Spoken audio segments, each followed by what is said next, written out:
The kids are still at practice, and I have no idea what's for dinner. You can get a rotisserie chicken and 2 sides for just $15 in as fast as an hour with Walmart Express Delivery. Who said that? Who's in my house? Don't play with me, because I'm not the one. It's just your friendly Walmart announcer. This is a commercial. Oh, okay. You were saying dinner for a family was just $15? Yep, it'll be at your door by the time you get the kids home from practice.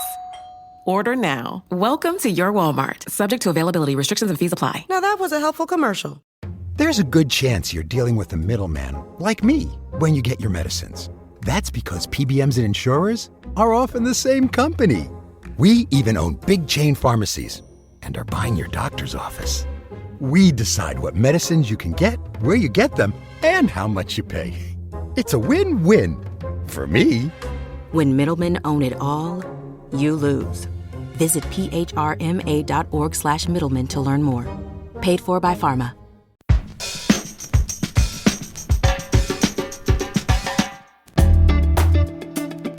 It is Monday, April 14th, 2025. Welcome back to Hang Up and Listen, the sports podcast here at Slate. Back with you again, I am Alex Kirshner. I'm a contributing writer for Slate, and I also co-host Split Zone Duo. That is a college football podcast, and at the end of this week's show, we will talk a little bit about some college football right here on Hang Up and Listen. But first up this week, Rory McIlroy has his green jacket. We will talk about a Masters Sunday for the ages. We will also set the stage for the NBA playoffs now that the regular season has closed up. And then we will get to talking about the holdout and transfer of Tennessee quarterback Nico Iamaleava, the rare mid-April story that has totally rocked the world of college football. As usual, joining me this week is Lindsay Gibbs, the publisher of Power Plays, a newsletter that covers the biggest stories of the day in women's sports. Lindsay, how was your weekend? WNBA draft coming up. When will you be selected? I'm powered by Dayquil, so we'll see if I can get a sponsorship before the draft, make the most of this. But I want to hear about your weekend, Alex, but we can't. I don't know if we're talking about that yet. I had a weekend. I ran a marathon this weekend. That was good fun. My legs are down, but my spirits are up. How cool is it to be able to casually say, oh, I just ran a marathon this weekend? Yeah, it felt good. I love the marathon. I respect the marathon. It is very hard. And I've now done 3, and I think I'm retiring. I really enjoy the feeling of being done with them, aside from having to waddle around for a few days. But mainly, I like that it's something that many people can do. Not everybody. You have to be blessed with certain health and be able to push your body that much. But a lot of people, if you just practice and you just go on runs, then you get to pay it off on a day like that, and it's fun. And then I ate a lot of In-N-Out afterward. You can't retire now because you're just peaking. I know that you're far too self-effacing to cite this yourself, but you set a personal marathon record with a very impressive for a podcaster time of 3 hours and 48 minutes. Congrats. He's self-effacing enough to put it on Blue Sky, though. He didn't. We didn't go digging for this someone information. Asked him how he did, though. And he quote tweeted that reply. He wasn't going to just put it out there. I just wanted to say we didn't go behind Alex's back. I have to be proud of these things. He was waiting and hoping that someone would ask him. Yeah. Why do anything, first of all, if you can't post it on Blue Sky or Instagram? But also, I actually find that the reason that I first started signing up for marathons was actually social media. Friends posting about their runs on Strava, which is the fitness tracking app that a lot of people use.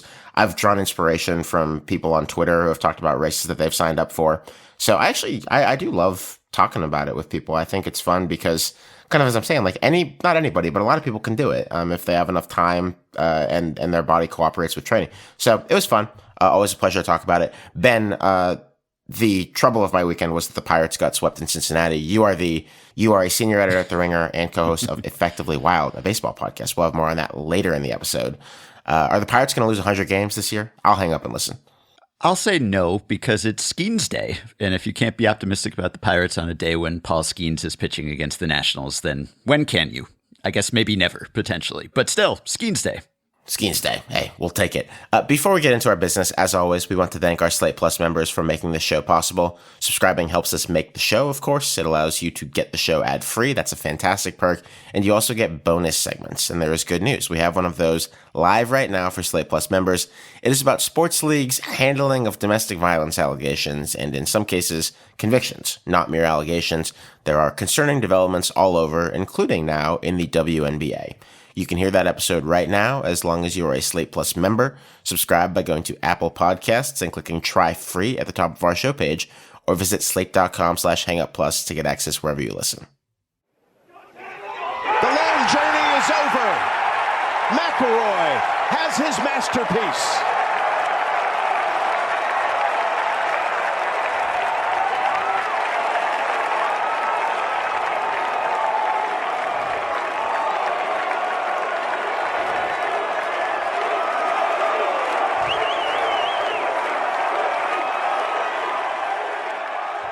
It was a good call by Jim Nantz on CBS. I have to say I'm glad Rory McIlroy made the putt from about 2 or 3 feet on the first playoff hole, because I thought that Jim might be running out of inspiring anecdotes that he could share about Rory McIlroy in the lead up to that putt. If he had to do it again on a second playoff hole, I think it would have been diminishing returns.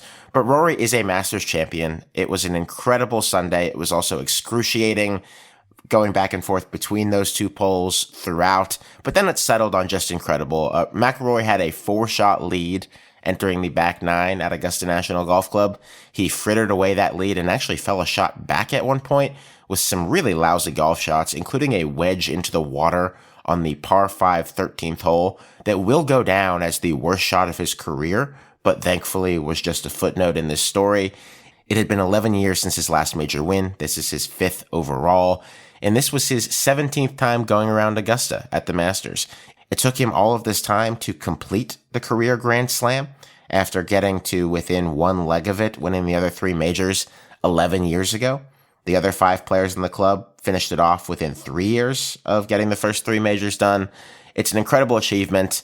You could see what it meant to him as he collapsed into tears after making the 2 or 3 footer to finally vanquish Justin Rose in a playoff that he probably hoped he didn't even find himself in after leading earlier in the day.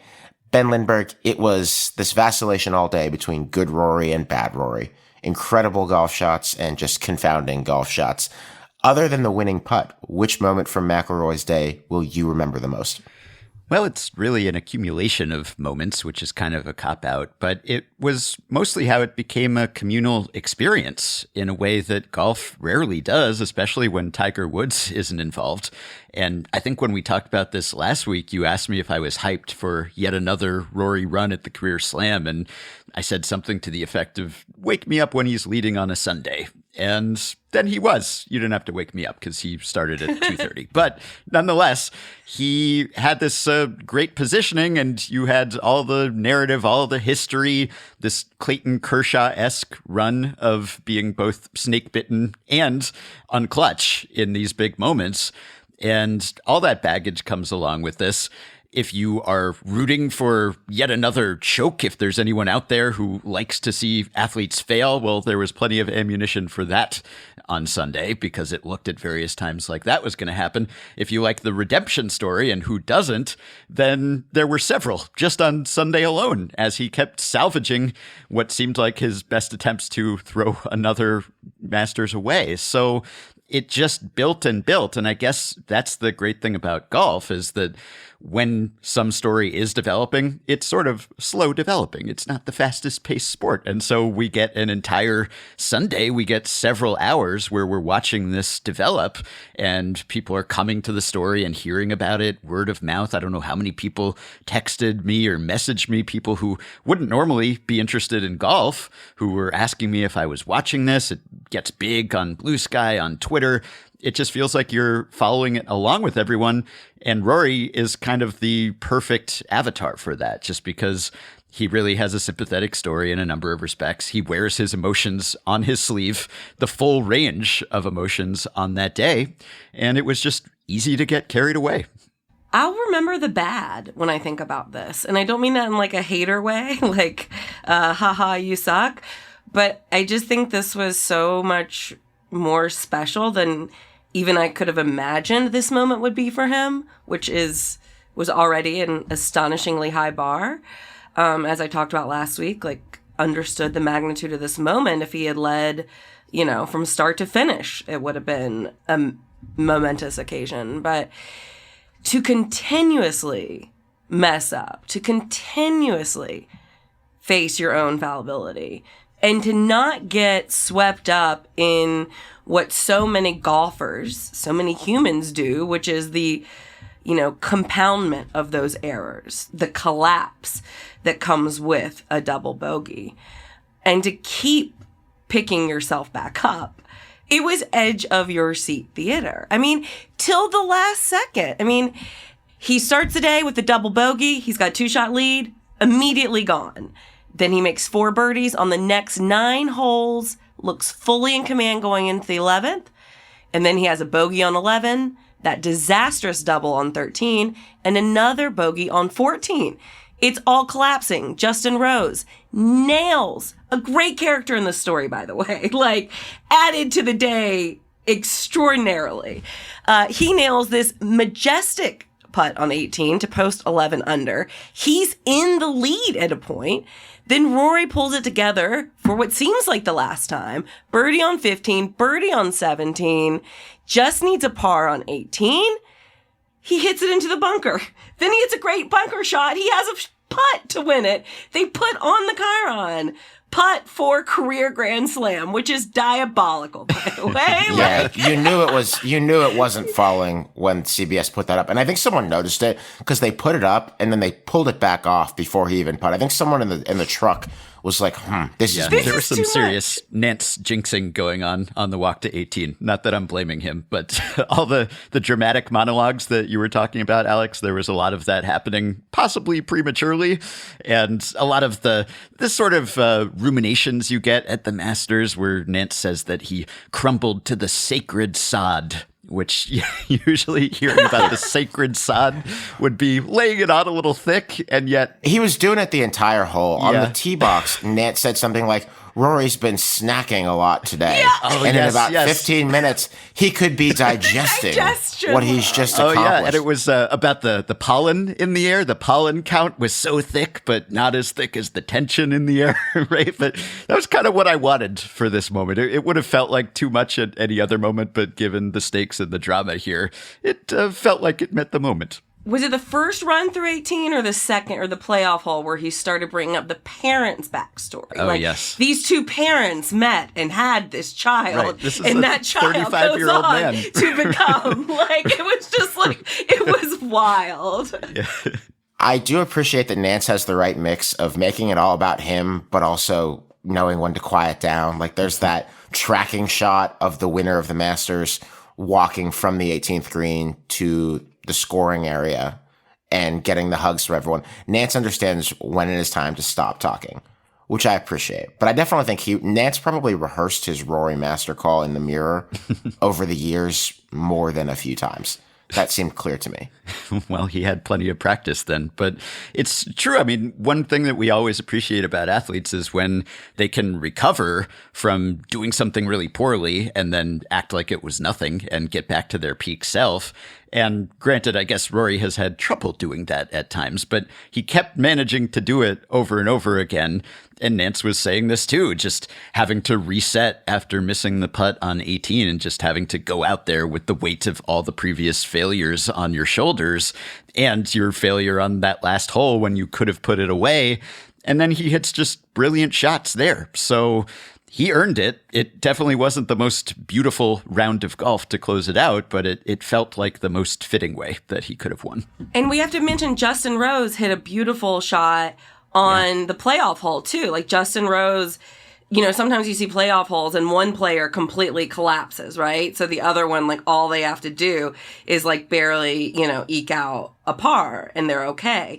But Justin Rose played that hole really well when his approach shot was magnificent. And then Rory ended up just being that much better. And that was so cool to see. I was impressed with something particular about Rory's playoff hole approach shot, which was that it wasn't a carbon copy of the shot that he dumped into the right bunker with his wedge on the 72nd hole, which is the same hole just a few minutes before.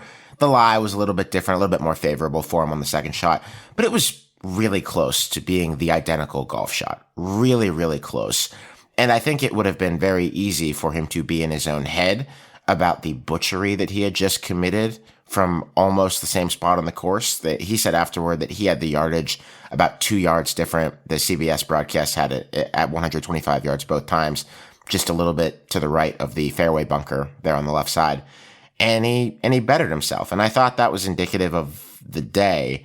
Rory was paired up with Bryson DeChambeau, who was supposed to be his adversary on this day before DeChambeau sort of wilted. And Rose obviously rose to get into the spot where he was in the playoff with him. And DeChambeau gets talked about a lot as like this most interesting brain in golf. I just love to see what's going on up there. I have to tell you, I don't think there's actually that much going on up there that anyone would really care about. I think this is a lot of branding. Bryson wants to be seen as sort of a mad scientist, even though his thoughts on just about anything that you ask him about other than golf shots are unbelievably vapid. But I would love to go into Rory's brain, where you have this guy who at turns looks like literally like a 10 handicap, who should not be playing a major championship, and at turns looks like only he can look, hitting golf shots that nobody else in the world is hitting with the reliability that he can. I think the classic example being on 13, he hits this wedge shot from 70-something yards that we've talked about a few times, where he's set up to the middle of the green playing for safety. This is after he laid up on a long par 5 to try to make it easy for himself, and he misses his target by 20 yards to the right and hits it in the water.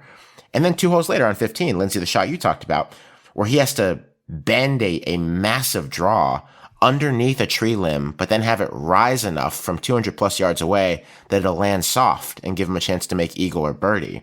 And he ultimately makes birdie. You know, the look of having no confidence versus having all the confidence in the world and how these things are separated by minutes is fascinating to me. I mentioned Justin Rose, but just a shout out. He's now had 3 runner-up finishes at the Masters, 2 in playoffs. He's in his mid-40s and it kind of dropped off the stage for a while, but now has finished runner-up in the last 2. It was interesting because we thought the foil, like you said, was going to be Bryson, right? Who is charismatic but not likable, I would say. Like, not necessarily. Like, he's a good heel, I think, for a lot of people. Sure. He's got fans now. A lot of people think that Bryson has fundamentally changed, and I got real questions about your gullibility in falling for a public relations offensive. Yeah, he has fans, but he's spirited in some ways. And like I said, for some of us, he's fun to root against. But then all of a sudden, out of nowhere, Justin Rose, well, not out of nowhere, he was leading, after the first day. He had a wonderful start to his tournament. But then on Sunday, he had 10 birdies, 4 bogeys, but 10 birdies on that course. And he's just kind of this nice guy. I think he's been a little bit of a mentor to Rory in some ways. He really understands and shepherds golf history. So it was just such a unique twist, I think, to have him back on that stage. At one point on Sunday, Rose was 7 shots back and then ended up being tied for the playoffs. So that dynamic of thinking at the beginning of the day that it was going to be Bryson as the adversary. And after hole 1, it was, right? Because Bryson is playing well. That first hole, Rory looks like he's falling apart. Bryson is embracing the crowd. He's high-fiving everyone. He's doing his shtick, and it looks like this is going to be his day. And the contrast from that to hole 18 and then 18 again, that's why they play, I guess they say. Yeah, and Rose's major drought has lasted longer than Rory's did, so I felt bad rooting against him. I wasn't really rooting against him. I was rooting for Rory while hoping that Rose could have the most graceful defeat possible so that he could finally break through, because anyone else, he would have been the guy that everyone was pulling for. So it's sort of unfortunate. Oh, yeah. He's a very likable guy. It would have been cool to see him get a green jacket. I hope he gets one eventually, because 2 playoff losses in the Masters, the other one in 2017. That sucks. And that sucks for a guy that I think is pretty universally liked in golf by all kinds of fans.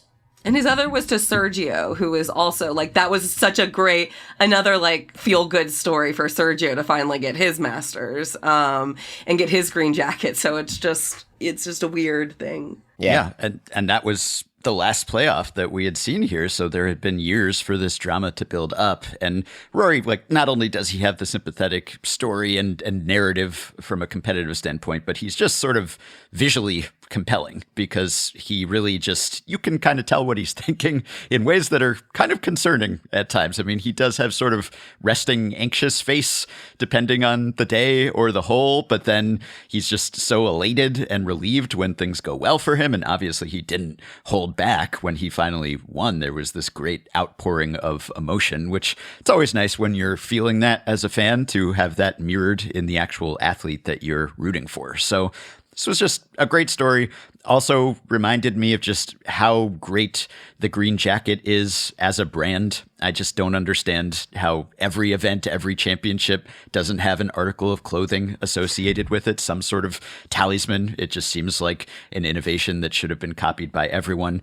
Also made me wonder about the mentality of the get in the hole guy who yells that. Is that sort of making that moment about you? Is it wanting to imprint yourself on this highlight so that we have to hear you say get in the hole every time we watch this for the rest of our lives? Or is it a genuine outpouring of enthusiasm? I just want to know about the get in the hole people and whether that's sort of make it about me or whether you're just so into it that you can't hold back. I'm guessing the former. Yeah, that's what it is. That's what it is. If you ever go to one of these golf tournaments and you see who yells get in the hole or mashed potatoes or Baba Booey or whatever they yell, it is invariably not a guy you want to be friends with. But it's exactly who you think it is. Like, you 100%. Can pick him out of the crowd. I don't have to say anything more. None of us has to say anything more. You know who he is. And if you're at one of these golf tournaments, you can easily spot him. Anyway, what an incredible day. I guess none of us could really take our master's naps because things were so tense. So there wasn't a lot of that happening, but it was a joy. And next up, the NBA heads to the most important part of its season. We'll talk about it.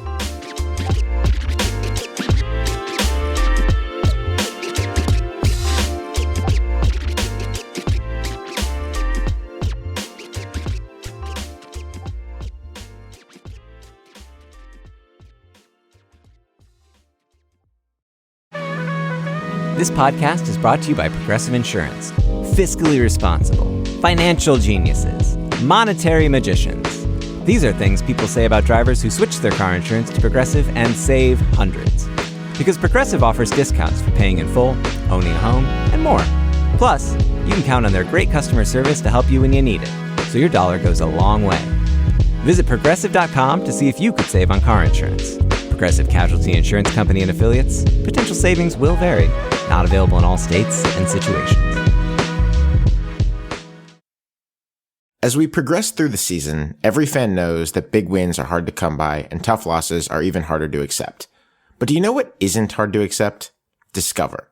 Believe it or not, Discover is accepted at 99% of places that take credit cards nationwide. You heard that right. 99%. So make a good call for your wallet and get Discover. Based on the February 2024 Nielsen report. Learn more at discover.com/creditcard. It took the NBA until the last moments of the regular season to sort out a whole lot about its playoff seedings, especially in the Western Conference, where about half of the playoff teams were within a game or two of each other entering the closing weekend. That was this weekend. The Warriors and the Grizzlies are both stuck in the play-in tournament, while at the top of the West, the Thunder won the conference by a hilarious 16 games and are favorites to represent the conference in the NBA Finals, but we'll see. The Lakers are the third seed and will not be a fun matchup for anyone now that the Mavericks, who made it as the last team in the play-in, have bequeathed them just a lightly used Luka Doncic. Out east, the Cavaliers are the top seed, but the heavy betting favorite in that conference is actually not the Cavs. It is the defending champion Celtics, and the third-seeded Knicks are probably the closest thing to a long-shot possibility to come out of that conference. It was a really eventful regular season. The Cavs and Thunder made these huge strides as franchises and won the two conferences in the regular season. There was the Luka trade. There was the collapse of the Suns. Haven't heard much about them for good reason. End of the Sixers, same deal. And some shocking late season coach and GM firings by the Nuggets and the Grizzlies. Lindsay, now that we're at the fun part of the basketball season, or the most fun part, I should say, let's start here. Is it weird that the Cavs are such universally agreed underdogs in a conference in which they were the best team this year? No, not at all. I love it. Keep all the pressure on the Celtics. Burden, pressure, Boston. I think is the narrative I like. No, I think it makes sense. Look, Boston is defending champions, and they've been on this stage, even multiple times before they actually won it all. They have the experience and then some, whereas the Cavs are full of phenomenal players, a great coach, but none of whom have proved that they can do it in these 7-game series after 7-game series after 7-game series. So we're going to doubt a little bit. That's part of it. You got to prove that you can do it, because I call the NBA playoffs my favorite season of sports. Like, it's just so different from the regular season because of the amount of strategy that goes into it, because of, you're repeating the same matchups over and over again. You've got your starters playing more. I mean, the Cavs have, because of their dominance, I think I read that their starters, like, nobody is averaging like over like 32 minutes a game, basically. Like, they've been pretty well rested. So we're going to see that team look different also than it's looked all regular season, because presumably the starters are going to play more. So both sides, I'm so excited. I think the East, if it's anything other than a Boston-Cleveland conference finals, I will be disappointed, because that's what the whole season has been building to in the East. But of course, you have players like Giannis. You have the Pacers, who have been coming on strong here at the end. There's some possibilities for some interesting things. The Knicks and the Pistons, that series will be really fun. It's a great 3 versus 6 series. And in the West, you've got the Thunder and then the Rockets as the number 2 seed. 2 teams who are not proven on this level, but of course the Thunder a little bit ahead. They are the favorites because this seems to be the next step in their progression. But then you've got the juggernauts. You've got the Lakers at 3 with LeBron sitting there. You've got the Wolves, who we've seen win big playoff series. The Lakers versus Wolves matchup, 3 versus 6. And then I think the best matchup of the playoffs could be in the very first round, Nuggets versus Clippers. Yes, so many interesting storylines here. You mentioned the Pistons coming off a 14-68 season, worst record ever in the year preceding a playoff appearance. And then you've got playoff Luka and LeBron, and you have Steph and playoff Jimmy, potentially play-in Jimmy for now, I guess, has to come before playoff Jimmy. And then the absolute powerhouses, and then the 2 teams that you mentioned, the Nuggets and the Grizzlies, just trying to mix things up on the fly and hope that it all gels. And I guess the top heaviness of the field is the most notable thing about it, depending on the projection system you're looking at.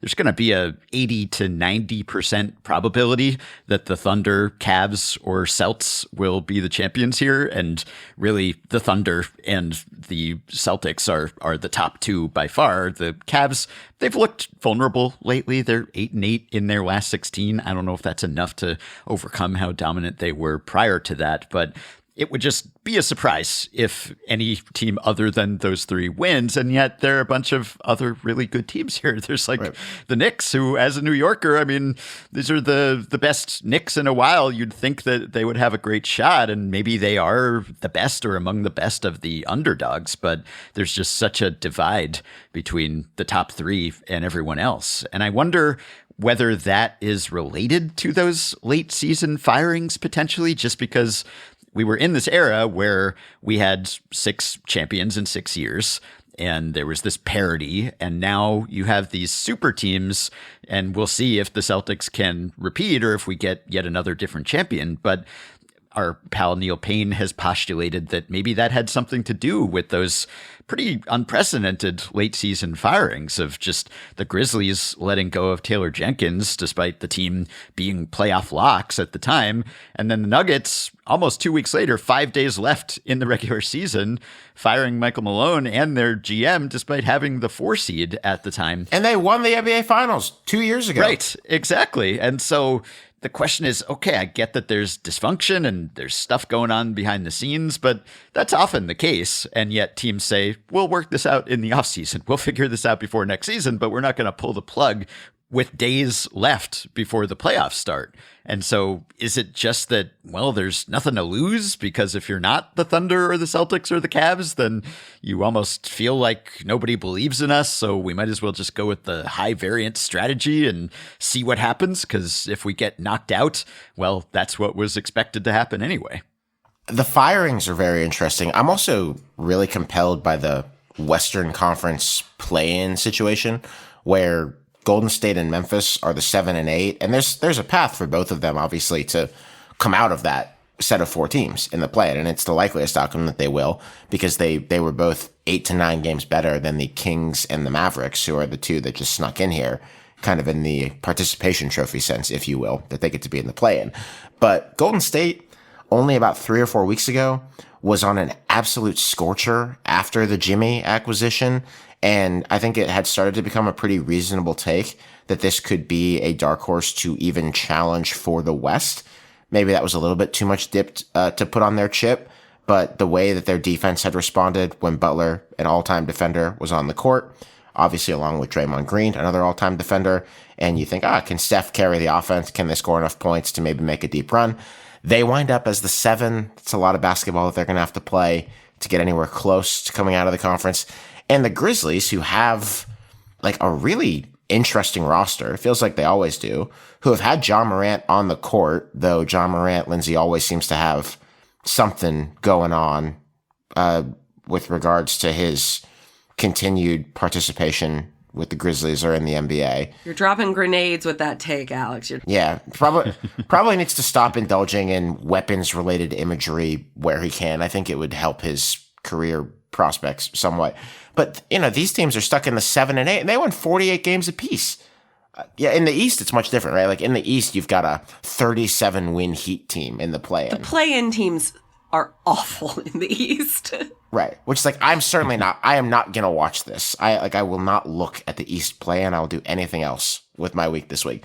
But in the West, like, you could kind of look at all eight of the top 8 and think, like, it's not 100% impossible that this team could make a 2 or 3 round run in these playoffs. Like, almost everybody here won close to 50 games. It's a very deep conference. Yeah, I mean, that viewing experience on Sunday, I don't know if anyone else was kind of double screening with the Clippers versus Warriors game, which was a de facto play-in game because the winner got the 6th seed in the Western Conference and got this whole week off. And that game is going into overtime as all this late action Masters stuff is happening. And I was like, gosh, this is when things are fun. But, the Clippers all of a sudden, James Harden's playing well. Kawhi Leonard looks great. Like, where did this Clippers team come from? And then the Warriors looked really old at the end, which, they are really old. But I just kept expecting the Warriors to be the team that stepped up. And you had Draymond Green missing a big layup there at the end. And then, when you got the season basically on the line, give it to Buddy Hield to miss a 3 about as poorly as I've ever seen a good shooter miss a 3. Yeah. What a sports Sunday for Alex to convalesce after his successful marathon. Oh, yeah. It was fun. Put your legs up. Just enjoy. But can we give Alex credit? Alex wrote something yesterday after he ran a marathon. Yeah. And then he did a blog, and then he prepared for a podcast. He is really representing for us. One of our best, I've got to say. One of our best. Well, the blogger spirit stays with you no matter what you've been doing in your life on any given day. The other piece here in Los Angeles is, well, as you say, it's funny, the Clippers won 50 games, and the Lakers won 50 games. I guess which one there's more discussion about locally, about their prospects in the playoffs. No one will have any idea. The Lakers, I think, are interesting because I think only 2 teams in the NBA won more home games than they did this year, and that was the Thunder and the Cavs. Like, the Lakers, when they're at Staples Center, were a juggernaut this year. They played at better than a 60-win pace. They were 31-10 on their own floor. That leaves them in a pretty decent spot when they go and play the Timberwolves in the first round. They're going to get to play by a margin of 1 game because the Timberwolves won 49 games. The Lakers secure home court. And, you start to wonder, like, if the Rockets were to drop, the Rockets are the second seed in the West, like if they were to drop a series in the first round and you suddenly have the Lakers having home court for a couple rounds in this playoff, could you be looking at LeBron and Luka playing against Oklahoma City in the Western Conference Finals? I think that would be a hell of a matchup. Young versus old. I would look forward to seeing it.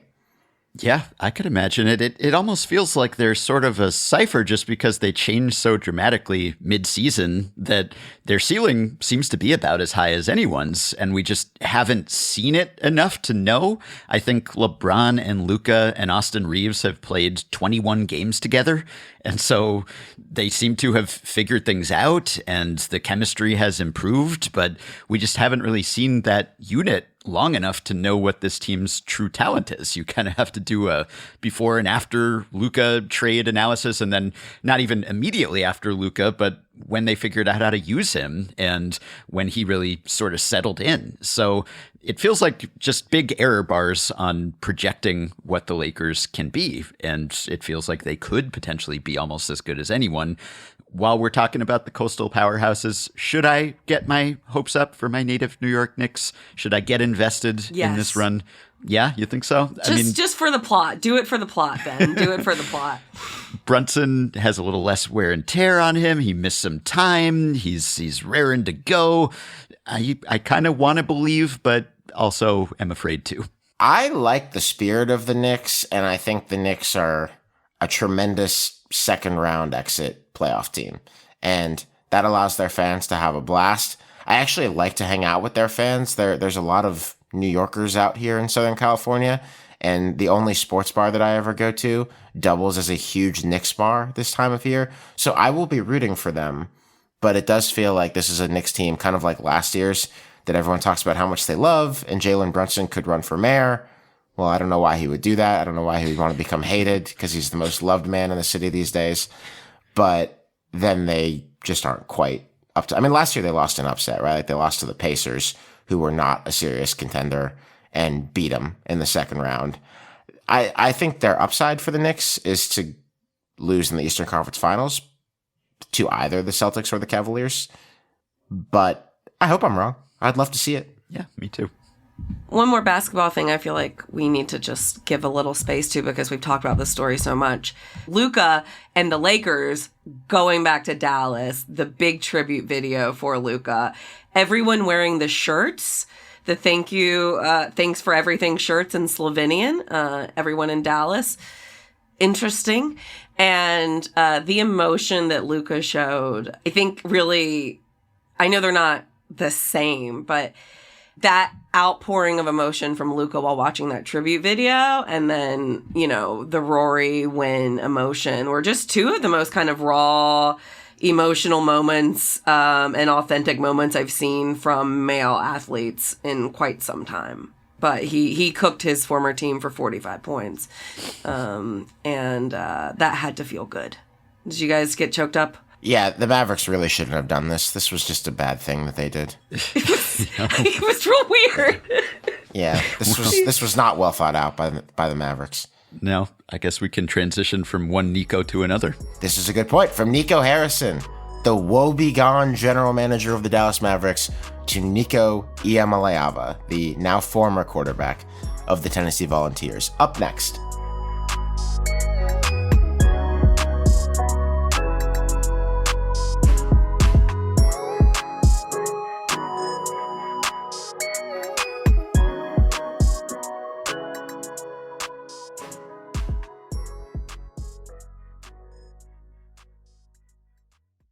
As we progress through the season, every fan knows that big wins are hard to come by and tough losses are even harder to accept.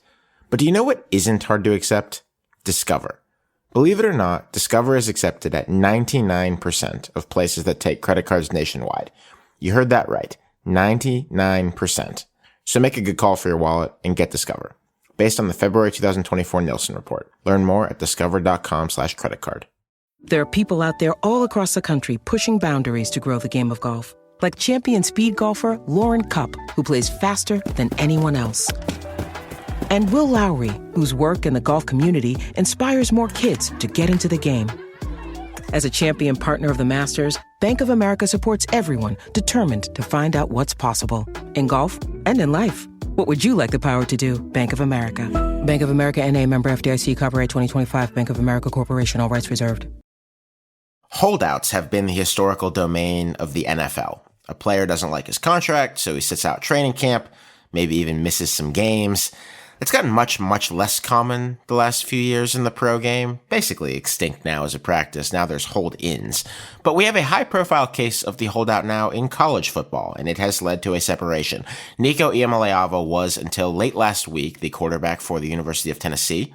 He has been the most famous and obvious example of a college football player getting big money to explicitly play for his school since the moment he signed with Tennessee a few years ago, and the school did very, very little, shockingly little, to hide the multi-million-dollar deal that its allies had arranged for Iamaleava to come to Knoxville. Tennessee, both the school and literally the state of, zealously defended Iamaleava against an NCAA inquiry into the payments he had gotten to play for Tennessee. The Attorney General of the state even got an injunction against the NCAA for trying to enforce its rules against the Vols and their quarterback. This year, Iamaleava was poised to make about $2.2 million, The Athletic reported, but he thought that number should be more like $4 million as the quarterback market evolved. Tennessee said a deal's a deal, wasn't excited about paying more money for a quarterback who did take them to the college football playoff last year, but frankly just wasn't that good. Anyone who watched Tennessee could tell you that, even though he has a lot of talent. He was a very sought-after recruit once upon a time. So now Iamaleava has prepared to enter and decided to enter the NCAA transfer portal when it opens for its spring session this week. It is one of the nastier and more public school player divorces to date, and there are a lot of people who are going to try to use this case to argue that there should be policy change in how players are tied to their schools. Ben, are you one of those people? I don't know that I'm one of those people. I think that college football teams will certainly take that stance because on the one hand, it's not surprising that this would happen because as college sports becomes more like the traditional professional sports, this has always been a hallmark of professional sports, whether it's the NFL, whether it's MLB. You get perennial holdouts because it's one way that players can exert leverage. And so you want players to get paid. Well, they're also going to do this sometimes. But college football teams are very vulnerable to this in a way that other pro sports teams are not. Because if this happens in the NFL, for instance, teams have some leverage because the players are under contract. They can hold out, they can not show up, but they can't go anywhere else. So it then becomes a face-off. Do you not want to play at all, or do you want to play under the terms that you agreed to? Whereas in college football, currently, at least in this case, it's do you want to play under the terms you agreed to, or do you want to just leave, which you can do, and you can essentially go anywhere, I guess, other than another SEC team. Because at this point, there are 2 transfer windows, and you can just transfer and immediately be eligible to play for another school. And so there's a lot of opportunity to do this. I wonder whether one reform, it doesn't have to be at the league level or conference level, but maybe just at a contract level, is that you could have something in the deal that prevents you from doing this, which reportedly there was nothing in Nico's deal that said, yeah, you actually have to stay. You can't leave. And so that seems like an obvious oversight that maybe is just a result of this just being a brave new world and the Wild West and everything. And as this becomes more codified, then teams will plan for this potentiality.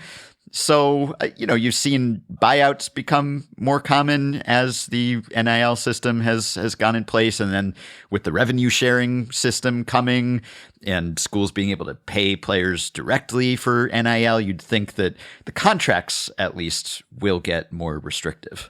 You would think so. I think that the people who strike up these contracts currently with collectives, but now starting these third-party collectives, but now starting to be with schools, are thinking about these things. And yet they've been somewhat shockingly unsuccessful in finding solutions that would keep players from just rolling out. The University of Wisconsin earlier in the offseason struck up an agreement with a cornerback who signed a revenue-sharing deal with the school that doesn't go into effect until the settlement, the house settlement that we've talked about so many times, is finalized and is approved by a judge. but it says very clearly, according to the reporting that's been done on this document, using a form agreement supplied by the Big Ten, that the player is bound to the school, can't leave. And what did the player do anyway? He just left. He didn't go into the transfer portal. He just decided, I'm transferring to Miami. I'm joining the football team at Miami. They want me. He has done that. There is sort of a simmering legal fight over this, but it seems like he's just going to go and he's going to play at Miami. And in this current system, there's not a lot that it seems schools or certainly their third-party collectives can do to prevent that from happening. Lindsay. Yeah, look, I'm all for players getting money and player empowerment, and I'm all for putting some rules in place so that everybody knows what the hell is going on. And I think that's kind of where we need to be, right? It's trial and error right now because nobody wanted to make big decisions before this. Everyone wanted everyone else to solve this problem.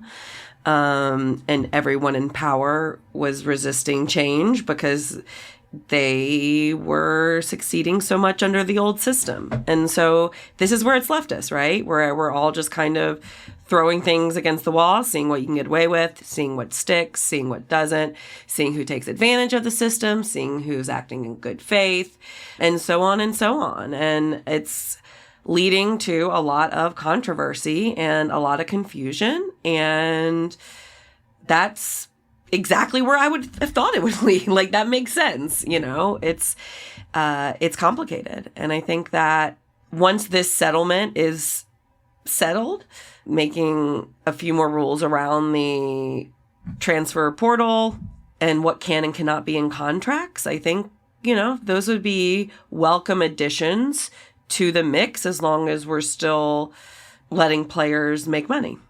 Yeah, I wonder whether this just reflects, I guess it does, how quickly the landscape has evolved, because he was one of the first players who signed a multi-million-dollar deal from a collective, and that was a few years ago. This would have been his third season at Tennessee, his second as the starter.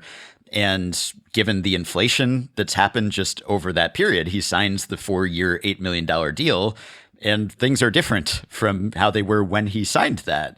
And so I guess partly it just reflects the fact that there's been an escalation in the salaries and in the money that's available here, which might have made him more likely to want to seek a bigger payday. Now, I guess there's some question about whether that will work out for him. And Alex, you would know better than I, but the perception is that he's not a great player. The team made the playoff and he was good enough to get them there, but individually speaking, he's not a super duper star. And so given the timing here and the questions about his own performance, I mean, how many teams are even out there still looking for a quarterback now? It's not great timing for Tennessee, obviously, for him to leave them in the lurch here, but how many teams are out there having not filled that slot and saying, yeah, we want this guy, and also we will give him more than he was slated to make? It just seems like he must be pretty confident that this is going to work out for him to do this and to bring all the criticism down upon him. But it doesn't seem like a slam dunk here that he's going to get a much bigger payday. It's a good question. I think that his representatives better have a plan, and I will assume that they have a plan and that he has some idea of where he's going next. I don't think that people around the industry know. There have been a few schools, UCLA probably the most prominent, because he's from Southern California and he's got some family connections to the school that have been brought up as places he could land. But he can't go anywhere in the SEC because of an SEC rule that says that if you transfer in the spring, you are not able to go directly to another SEC school. So that's a problem, and you can't play the next year. And Nico obviously hopes that he's in the NFL or going to the NFL draft a year from now.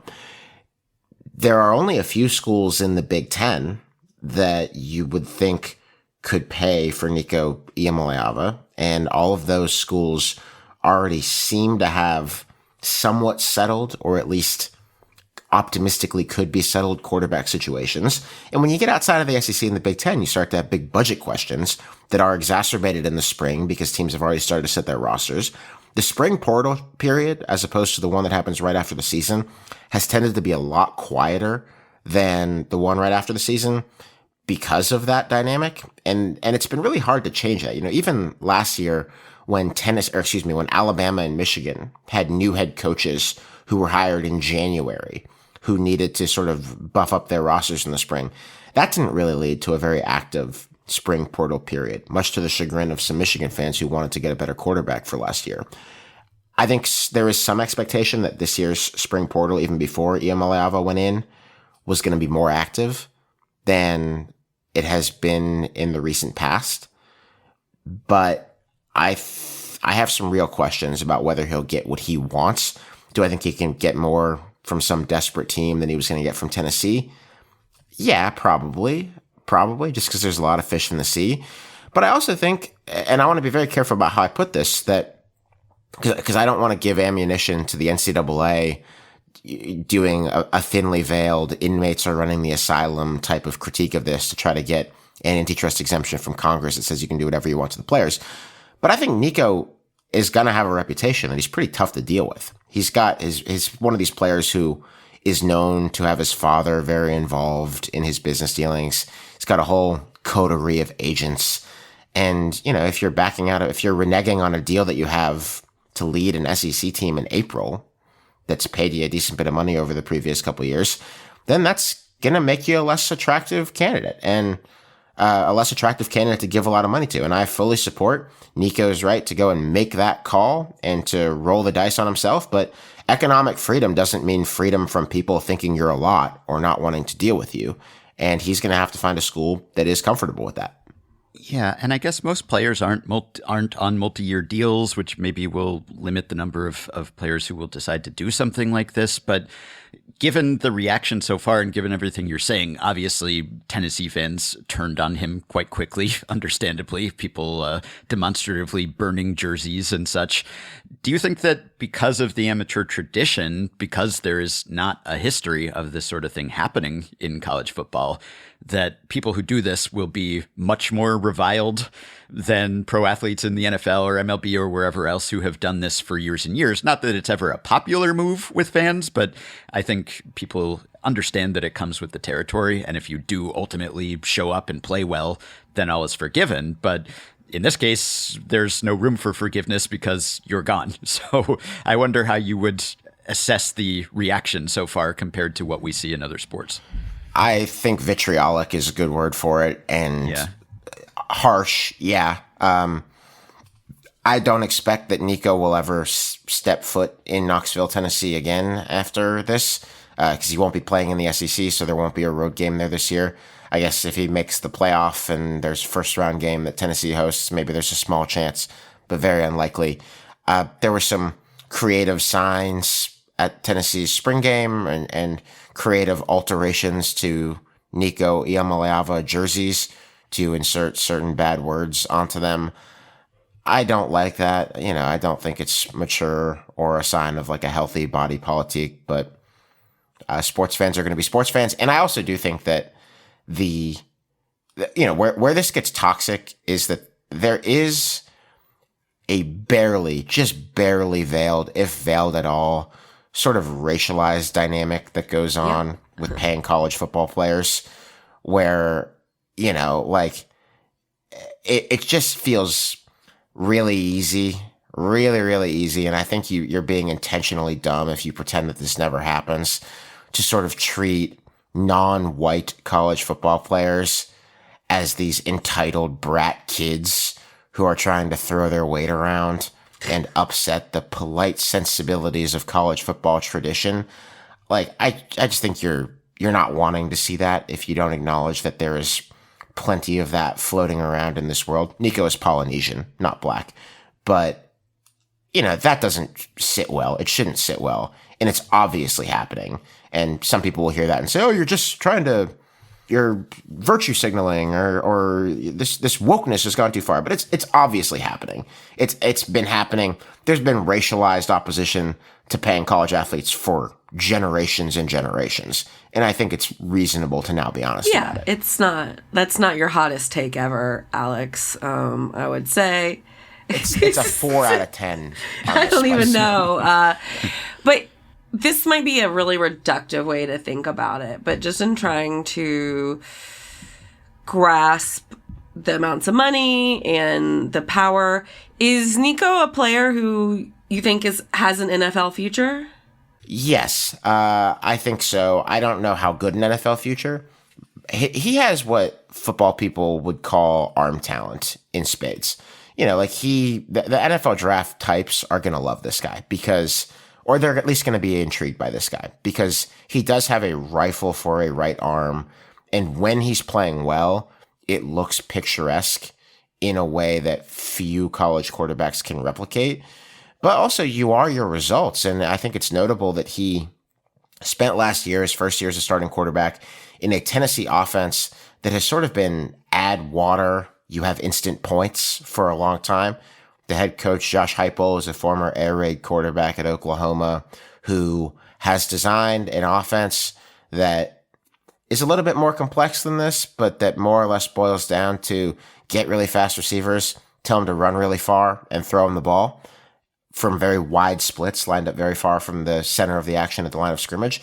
And former 3-star nothing burger quarterbacks who transferred from Virginia Tech have been able to come into this offense and mount Heisman contender type seasons. And Nico was much worse, despite being a blue chip recruit who came in there.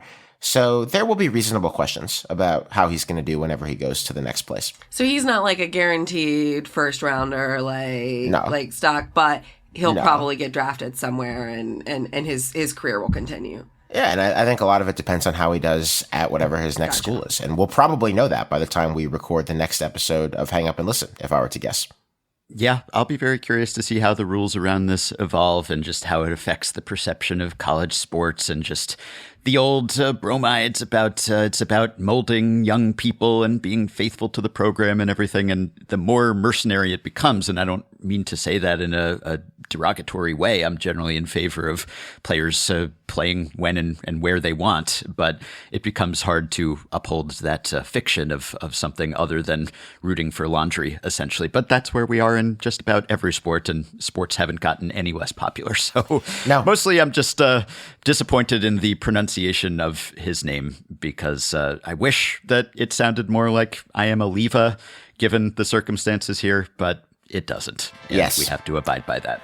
It does. This has been something that people have been waiting to point out basically since he got to Tennessee, and they have now had their opportunity. He is, in this case, Aleva.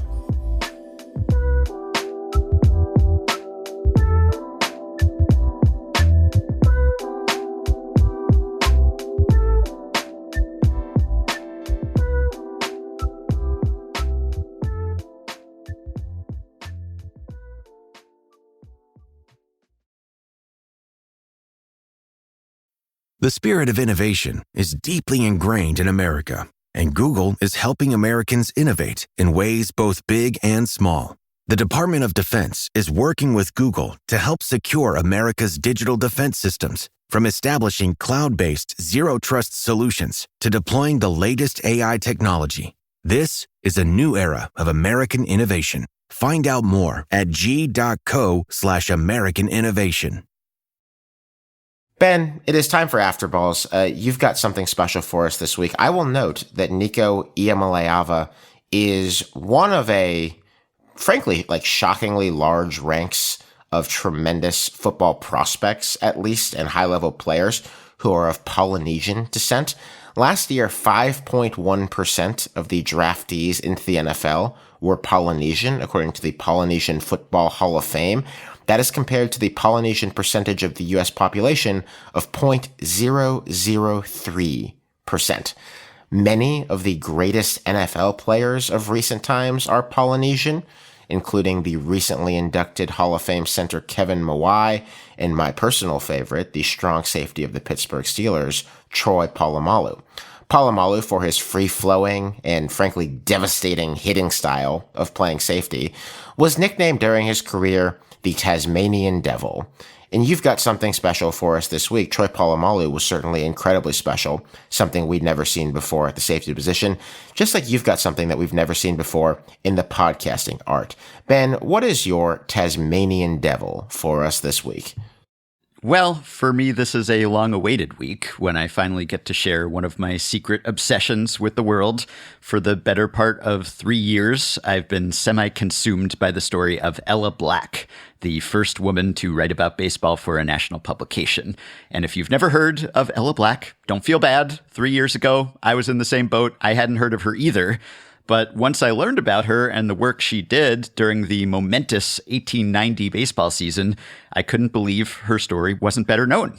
So I decided to try to make it better known, the only way I know how, by making a multi-part podcast about her. So I am far from the first to make a multi-part podcast, but it is the first for Effectively Wild, so that's exciting. I have been working on this in some form or fashion for more than a year, and now it's here, which is quite a relief.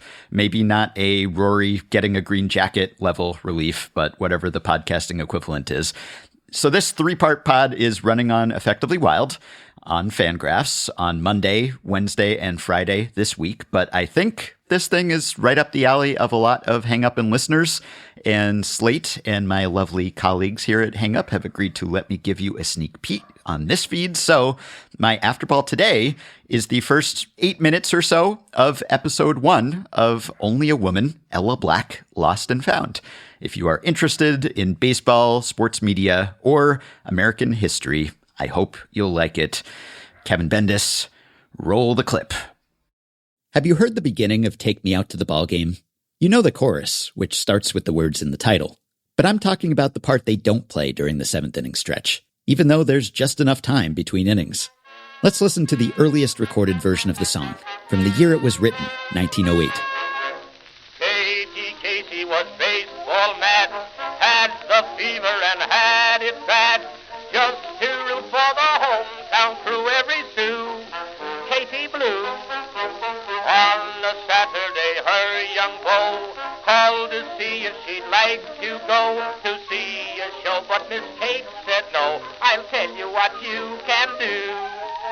Take me out to the ball game. That's a man named Edward Meeker on the mic, which was more of a horn in those days.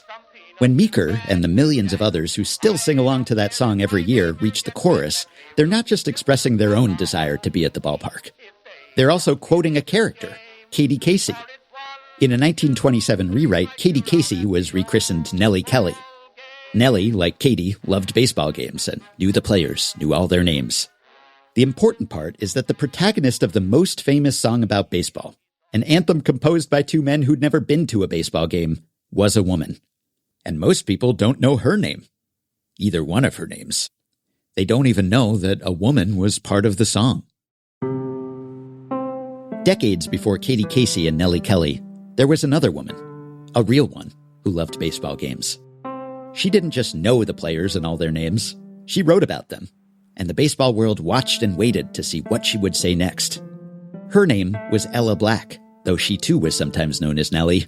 And when these words of hers were printed on March 3rd, 1890, in a prominent Philadelphia-based newspaper called Sporting Life, she became the first woman to write about baseball, or any sport for that matter, for a national publication. There is one thing sure, and it is one that is recognized by both the local clubs, and that is that whichever one is a winner in the struggle so soon to commence, that one will have to thank the ladies of Pittsburgh and Allegheny for having done a great deal to land the victory on its side.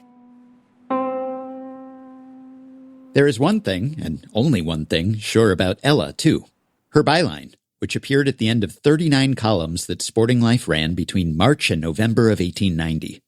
Ella was a correspondent in Pittsburgh, technically Allegheny City, which was right across the Allegheny River from downtown Pittsburgh, and would become part of Pittsburgh proper in 1907. Her remit was to send weekly dispatches about the 2 teams in town at the time. One, which we now call the Alleghenies, was the predecessor of the modern-day Pirates, a member of the same National League that the Pirates play in today. The other, which we now know as the Burghers, that's B-U-R-G-H, was the Alleghenies' direct competitor, a member of the brand-new Players' League. The PL was a player-organized rival to the NL that was formed by the first athletes' labor union in American pro sports, the Brotherhood of Professional Baseball Players.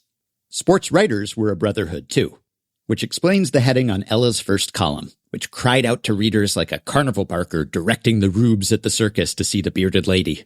A Woman's View, a novelty in baseball literature, the baseball situation considered and commented upon from a female standpoint. This was the 1890 equivalent of clickbait, except that there was substance to Ella's stories. Engaging prose, keen sports insight, and real reporting.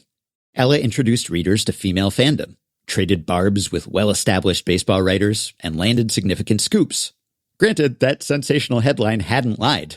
Ella was a novelty. One historian you'll hear from later, Donna Halper, has called her the earliest female sports writer we know about, a true trailblazer. Yet her name is even less well-remembered than the literally unsung Katie Casey and Nellie Kelly. And to this point, Ella Black has been almost as much of a cipher as those fictional characters. In fact, she was widely thought to be a fictional character, as University of Missouri St. Louis professor Scott Peterson, author of Reporting Baseball's Sensational Season of 1890 and a leading Ella expert, explains.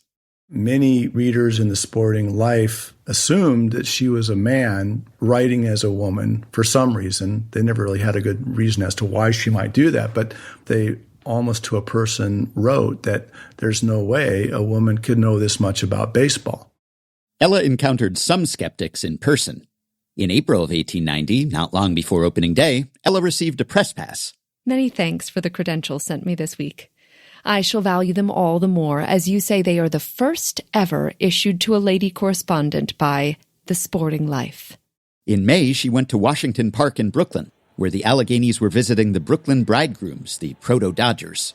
There, she attempted to use her credentials for the first time. I did not have very good luck with them, as it turned out. When I reached the gate at Washington Park on Friday last, I took the card out of my pocketbook and, showing it to the gentleman who seemed to be in charge, asked him if that would be sufficient to admit me. He examined it very closely and said, "Well, well, I've heard of you often, but I always thought you were a man, but you really are a woman." I assured him that such was really the case. The gatekeeper said the press pass was probably all right, but that Ella couldn't enter until she got the go-ahead from Brooklyn's owner or another team official. As it was nearly time for the game to begin, and I did not care to indulge in so much red tape, I put an end to the conference by purchasing a ticket, and feeling very independent as I walked in and took my seat. The uncertainty surrounding Ella, then and now, has probably played a part in keeping her profile low. Undaunted, Brooke Kroger's comprehensive 2023 book about women in American journalism, devotes a single sentence to Ella. For the 1890 baseball season, Sporting Life carried baseball stories under the byline Ella Black that were a subject of gender controversy never entirely resolved. The Encyclopedia of Women in Baseball gives her a whole paragraph. An Atlas Obscura piece published in 2016 says several historians have tried to puzzle out who she was, where she came from, and where she went next, but all have come up short.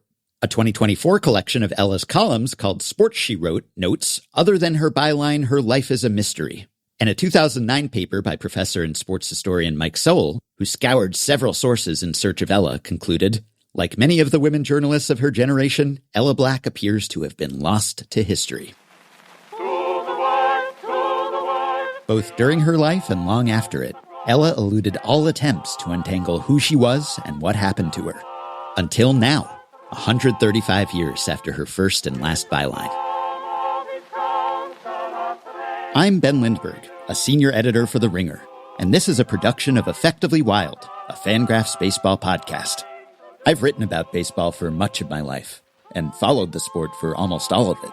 I'm fairly familiar with its history and its long list of luminaries, most of them men.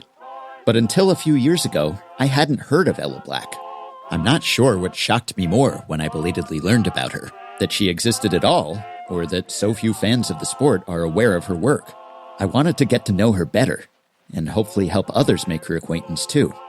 In this episode, and the two that follow, I'll be sharing the story of Ella Black, with help from historians, researchers, and leading figures from the realms of baseball and journalism.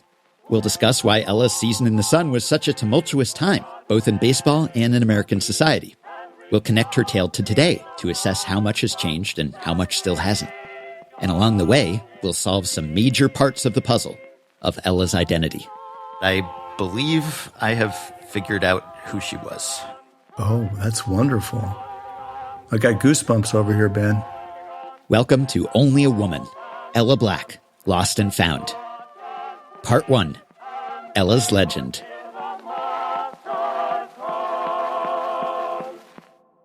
Thank you very much. I'm excited. Sports media and baseball and the history of the media covering this sport are right up my alley, and it sounds like Ella Black is too. Yeah, this is an intersection of a lot of things that we're interested in that we talk about regularly at Hang Up. So hope it hooked you. If it did, there's much more where that came from.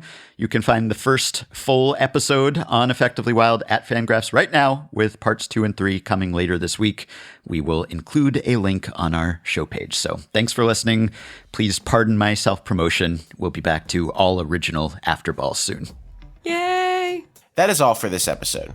We also have a special bonus show that is in the podcast feeds right now of our treasured Slate Plus subscribers. It is about some WNBA teams looking poised to join a long tradition in professional sports, finding a way to look past an allegation of domestic violence, or several.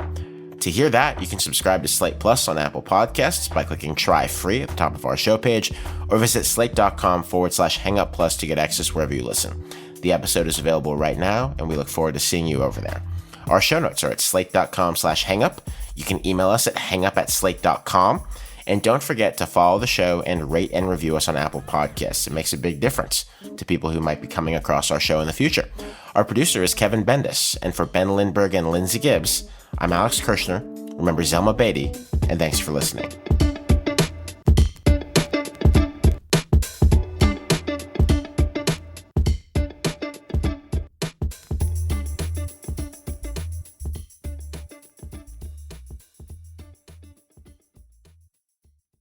As we progress through the season, every fan knows that big wins are hard to come by and tough losses are even harder to accept. But do you know what isn't hard to accept? Discover.